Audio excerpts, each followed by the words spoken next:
Hello, welcome back. Let's look into the today's lead code problem. What's the problem statement? That we are given a two array, and we have in that two array we have to replace the all the zero and with the strictly positive number. Okay, and we need to make both arrays should be equal.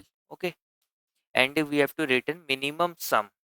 Okay, if it is possible, and if it is not possible, then we have to return minus one. Okay, let's look into the sample example, whatever the sample example is available.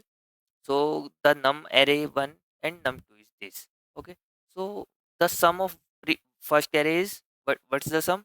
3 to 1, what is 6? And for second one array, what's the sum is 6 5 11 and 1 0 also is there. And in first one array there is 2 0. Okay, so in previous array I have to make at least two zeros to 1. Okay, so what will be the minimum sum for previous one array is 8, and for num2 array what will be the minimum sum which is possible is 12. So I have to made minimum sum. Okay, and I have to follow the this above condition also, strictly positive condition, integer. Okay, so I can what will be the minimum sum I can make you is 12. Okay, so for that here I just change this one to this 10 to 1, and it will make the minimum sum of 12. And okay, let's look into the second example also, that there is a sum of first one array is 4 and the sum of second one array is 5. Okay, so what will be the minimum sum for this? Is it in the first array there is two zeros available? That means I have to made at least 0 to 1. Okay, so what will be the minimum sum? The minimum sum will become 6 for this one, first one, and for second one the minimum six possible minimum possible sum will be 5. Okay, is it possible that we can make this num2 array equal to 6? No, because no 0 is available. Okay, so that w- at least we need 1 0 in the array to make both arrays equal. Okay, so what will be our intuition? Our intuition is that we can just iterate over the array. Okay, will while iterating we'll keep the sum. Okay, means we'll keep the sum of array, and for the zero value we'll take a flag. Okay, that 0 is available in that array, and corresponding to that 0 will add one value in that sum of array 1. Okay, similarly similarly we can do the sum, take the sum for array 2. Okay, and while taking the sum of array 2 we'll check if the element is 0. For that also we'll take consider one flag. Okay, this one.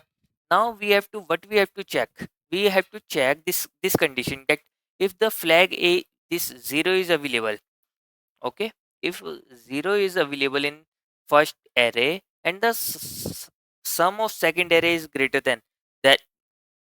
Okay, if the sum of second array is greater than, suppose this array should be 2 and 2. Okay, only 2 and 2, and the sum of second one array is 5, and first one array sum is 4. So is it possible that no 0 is available? No 0 is available in the first array, and the sum of second one array is more. So that in that case we will have to return minus 1. Similarly we'll check for the second one, that no 0 is available in the second array. Same kind of this situation, that the sum, minimum sum, whatever the minimum sum of first array is 6, and 6 is greater than, this a is greater than b. In that case we have to return minus 1. Or if it is not, then what we have to return? We have to return the maximum sum, whatever the maximum sum of both two arrays a and b, that we have to return. Okay, this is the very basic problem. But just we have to think about the corner cases, all of the corner cases. In starting I also, when I start this problem, I was started and I made multiple problem saying that if, and I leave multiple corner cases like here I was using this first when I start this problem to solve this, I use a count of zeros, all zeros, okay, in that both array A and B.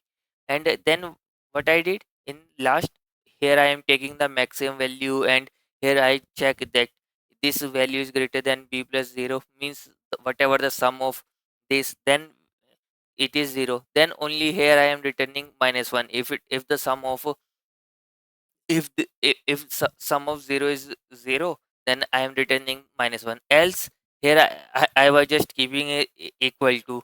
Yeah, I was trying to handle both condition here.